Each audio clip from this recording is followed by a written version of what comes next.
বাজানা যায়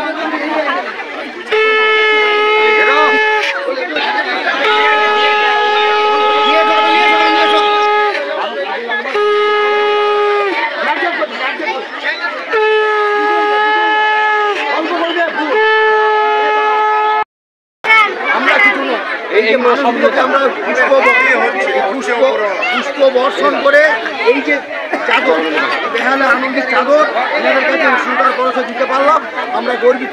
বিষ্ণুপুর আমরা গর্বিত, অনেক অনেক কৃতজ্ঞতা জানাই। আসুন বসুন।